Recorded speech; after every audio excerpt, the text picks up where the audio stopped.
వినాయక చవితి వచ్చిందంటే చాలు ఊరు వాడ పల్లె పట్నం గల్లీ ఢిల్లీ అంతటా హడావుడిలే.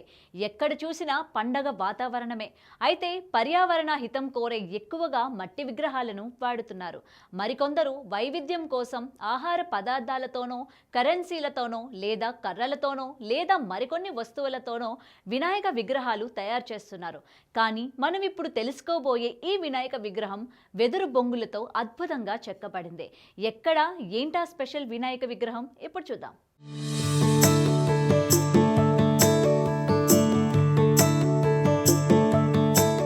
జగిత్యాల జిల్లా రాయకల్ మండలం భూపతిపూర్ గ్రామానికి చెందిన ఊరే నరసయ్య అనే కళాకారుడు వెదురు బొంగులతో అనేక కళాకృతులను తీర్చిదిద్దాడు. ఇందుకోసం ఈయనకు ఇంటర్నేషనల్ బుక్ రికార్డ్ కూడా దక్కింది. అయితే ఈ వినాయక చవితికి ఏదైనా కొత్తగా రూపొందించాలని అనుకున్నాడు. పర్యావరణానికి ఎలాంటి హాని కలగని వెదురు బొంగులతో వినాయక విగ్రహం ఏర్పాటు చేయాలని సంకల్పించాడు. హాయ్ అండి, అందరికీ నమస్తే. ముందుగా మీ అందరికీ వినాయక చవితి శుభాకాంక్షలు.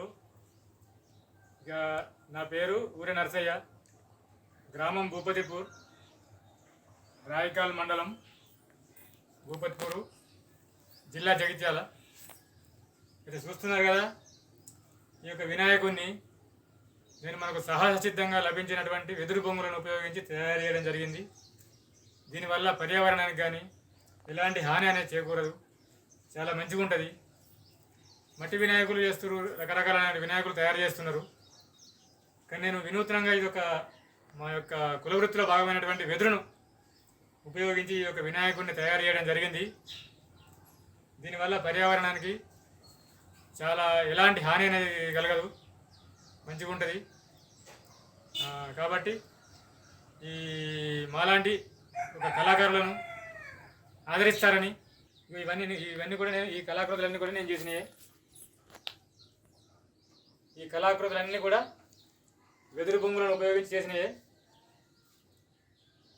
రకరకాల కళాకృతులన్నీ కూడా వెదురు బొంగులను ఉపయోగించి చేసినాయి. అందులో భాగంగానే ఇప్పుడు ఈ యొక్క వినాయక చవితి సందర్భంగా గణేష్ మూర్తిని చేయడం జరిగింది. నాకు చాలా సంతోషంగా ఉంది.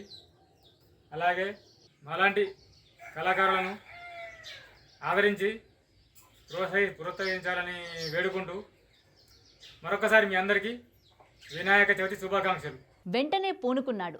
2 రోజులు కష్టపడి అద్భుతమైన వినాయక విగ్రహాన్ని మలిచాడు. అదే విగ్రహాన్ని కొలుస్తున్నాడు. ఆ గణపయ్య ఆశీస్సుల వల్లే ఇంత అద్భుతంగా వినాయక విగ్రహం వచ్చిందని ఆనందంగా చెబుతున్నాడు. తన గ్రామానికి మంచి పేరు తెచ్చేందుకు ఇలాంటి కళాఖండాలను మలుచుతూనే ఉంటానంటున్నాడు నరసయ్య. మరి నరసయ్యకు ఆల్ ది బెస్ట్ చెబుదామా? All the best to you Narasayya.